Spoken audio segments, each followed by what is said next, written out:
نو اوس راځو د کینسر ناروغۍ نښو ته. لومړی نښه بې دلیله د وزن کمیدل.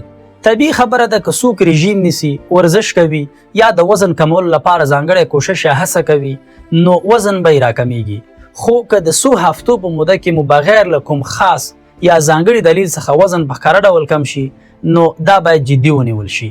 د مثال په توګه که په لږ وخت کې نږدې 15 کیلوګرامه وزن مو کم شي، حال دا چې نه مو رژیم نیولی وي او نه مو د وزن کمولو اراده لرلی وي نو دا د بدن د یوې جدي ستونزې نښه کیدای شي، لکه د معدې کینسر، د پانقرانس کینسر، د سږو کینسر او د خوراکي نل یا مرۍ کینسر. له هغو ناروغیو څخه دي چې د ناڅاپي او بې دلیله وزن کمیدلو لامل ګرځېدلی شي. کله ناکله انسان خپله د وزن په کمیدو نه پوهیږي، خو خپلوان او دوستان یې ورته وایي چې جامې دې پراخې شوي دي، بدن دې نری ښکاري او له پخوا ډېر کمزوری معلومیږي. که داسې تغییرات یا بدلون رامنځته شي او تاسې نه کوم خاص فشار، نه د اشتها مشکل او نه هم د وزن کمولو کومه اراده لرئ نو باید دا موضوع جدي ونیسئ او له خپل ډاکټر سره مشوره وکړئ، ځکه کینسر د بدن انرژي او غذایي مواد په ډېره چټکۍ مصرفوي او همدا علت وي چې ناروغ په ناڅاپي ډول وزن لاسه ورکوي. له همدې امله بې دلیله او ناڅاپه د وزن کمیدل هغه نښه ده چې هیڅکله باید له پامه ونه غورځول شي. دوهمه نښه بې دلیله ستړیا. که تاسې تل ستړي یاست، هر وخت د کمزورۍ احساس کوئ او حتی له پوره آرام او استراحت وروسته هم ځان تازه او ځواکمن نه احساسوئ نو دا داسې نښه ده چې باید جدي ونیول شي. طبیعي ستړیا هغه ستړیا ده چې د سخت کار، کم خوب یا ډیری فزیکي هڅې وروسته رامنځته کیږي او د آرام یا استراحت په کولو سره له منځه ځي.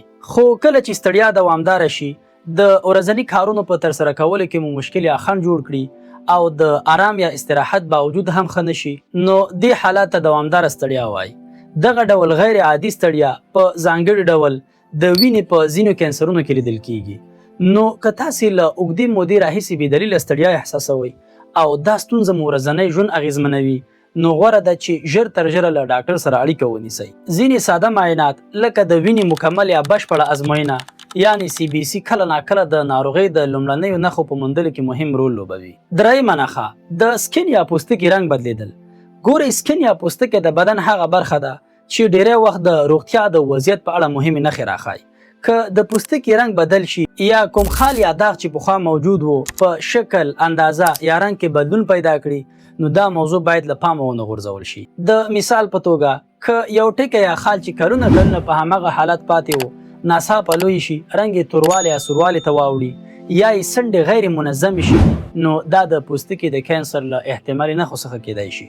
همدارنګه که د پوستکي کوم پخوانی داغ یا نښه په تدریجي ډول بدلیږي او ظاهري شکل یې توپیر کوي نو بهتره ده چې د پوستکي له متخصص ډاکټر سره مشوره وشي، ځکه ډاکټران اکثره کولی شي د یوې کوچنۍ نښې په اخیستلو سره په اسانۍ سره معلومه کړي چې آیا د اندېښنې وړ موضوع شته که نه. نو سکین یا پوستکي ته پام کول د ناروغۍ د وختي تشخیص لپاره ډیر مهم دی. څلورمه نښه که تاسې له 3 هفتو څخه زیات دوامداره ټوخی لرئ یا مو غږ د اوږدې مودې لپاره دروند او بدل شوی وي نو دا حالت باید عادي ونه ګڼل شي. ډیری وختونه زکام، حساسیت یا عادي تنفسي ناروغي په څو ورځو یا څو هفتو کې ښه کیږي، خو کله چې ټوخی اوږد دوام وکړي او یا غږ مو په دوامداره توګه دروند پاتې شي نو دا د نورو جدي ستونزو نښه کیدای شي. په ځانګړي ډول هغه کسان چې سیګرټ څکي باید دې نښې ته لا ډیر متوجه وي. نن سبا پرمختللي معاینات لکه د سږو د لوړ وضاحت سیټي سکین کولی شي حتی ډیری کوچنۍ غوټې او غیر عادي تغییرات هم په لومړیو پړاوونو کې تشخیص کړي.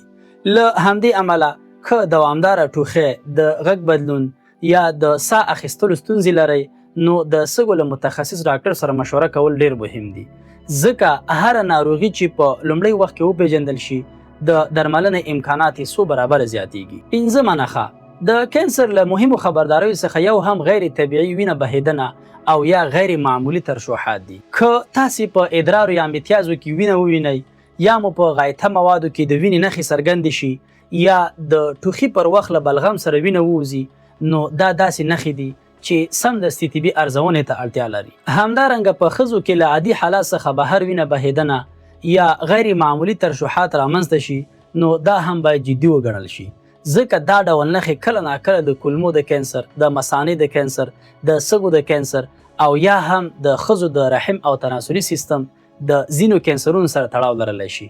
البته دا لازمي نه ده چې هره وینه بهیدنه د حتما د کینسر معنا ولري، خو دا هم سمه نه ده چې له پامه وغورځول شي. شپږمه نښه: که د بدن په هره برخه کې یوه غوټه پړسوب یا کلکوالی رامنځته شي او د وخت په تېرېدو سره له منځه لاړ نه شي، نو باید ورته ځانګړې پاملرنه وشي.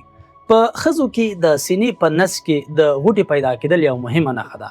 همدارنګه د غاړې په شاوخوا کې د تخرګونو لاندې یا د اورونو ترمنځ د غوټو پیدا کېدل هم د طبي ارزونې غوښتنه کوي. که دا غوټې ورځ تر بلې لویږي او په خپل حال نه پاتې کېږي، نو دا د بېلابېلو ناروغۍ نښه کېدی شي چې کینسر هم پکې شامل دی.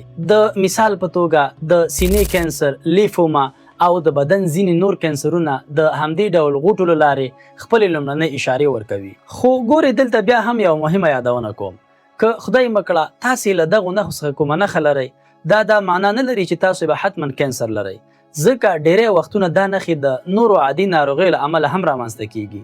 خو اصلي خبره دا ده چې نښې باید له پامه ونه غورځول شي، تر څو که کومه جدي ستونزه موجوده وي په خپل وخت تشخیص او درملنه یې وشي. ځکه په روغتیا کې تر ټولو ستره بریا دا ده چې ناروغي د رشد یا پرمختګ څخه مخکې وپېژندل شي. نو په آخر کې راځو تر ټولو مهمې پوښتنې ته چې څنګه کولی شو د کینسر په څیر د خطرناکې ناروغۍ پر وړاندې خپل ځان خوندي کړو. لومړی او تر ټولو مهم ګام پوهه او معلومات دي. کله چې انسان د ناروغۍ د لومړنۍ نښو په اړه معلومات ولري، نو د خطر په وخت کې پرې سترګې نه پټوي. همدا پوهه ده چې انسان د وخت له ضایع کېدو ژغوري او د ژغورنې فرصت څو برابره زیاتوي. دوهم مهم اصل دا دی چې وختي تشخیص ژوند ژغوري. په ټوله نړۍ کې طبي متخصصین پر دې خبره ټینګار کوي چې کینسر په ډیرو ډولونو کې که ناروغي په لومړیو پړاوونو کې وموندل شي، د درملنې بریالیتوب څو برابره لوړیږي او د ناروغ د بشپړې روغتیا چانس هم زیاتیږي. له همدې امله باید منظم طبي معاینات او چیکاپونه د خپل ژوند یوه برخه وګرځوو. په ځانګړي ډول هغه کسان چې عمر یې زیات شوی وي یا د خطر له عواملو سره مخ وي. درېیمه مهمه موضوع د کورنۍ سابقه ده. هغه کسانو ته چې په کورنۍ کې د کینسر ناروغي ډیره لیدل شوې وي، لا زیات احتیاط پکار دی. ځینې وختونه جینیټیکي عوامل او ارثي ځانګړتیاوې د دې سبب کیږي چې په یوه کورنۍ کې د کینسر پیښې د نورو خلکو په پرتله زیاتې وي. که تاسې پوهیږئ چې په کورنۍ کې مو د کینسر سابقه شته، نو د بدن هره غیر عادي نښه په جدي ډول تعقیب کړئ او هیڅکله له پامه مه غورځوئ. له دې ټولو سره د ژوند سالم طرز هم د کینسر د خطر په کمولو کې مهم رول لري. له سیګریټو او تمباکو څخه ځان لرې ساتل، متوازن او صحي خواړه خوړل، منظم فزیکي فعالیت کول، د مناسب وزن ساتل او د بدن عمومي روغتیا ته پاملرنه کول هغه ګامونه دي چې د ګڼو ناروغیو ترڅنګ د کینسر خطر هم راکموي. ګرانو دوستانو، کینسر یوه جدي ناروغي ده، خو دا داسې دښمن نه دی چې هیڅکله ماتېدلی نه شي.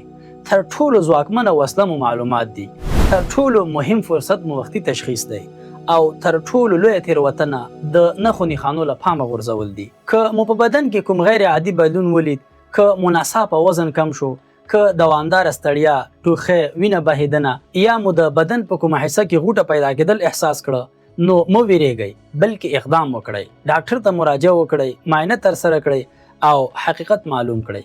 ځکه ډیری وختونه یوه ساده معاینه کولی شي هغه ناروغي په لومړیو مرحلو یا پړاوونو کې ونیسي چې وروسته د ژوند لپاره لوی ګواښ ګرځېدلی شي. په یاد ولرئ، کینسر هغه وخت تر ټولو کمزوری وي چې لا په پیل کې تشخیص شي. نو الله تعالی دې موږ او تاسو ټولو ته بشپړه روغتیا، اوږد عمر او له هر ډول ناروغۍ څخه خوندیتوب را په برخه کړي.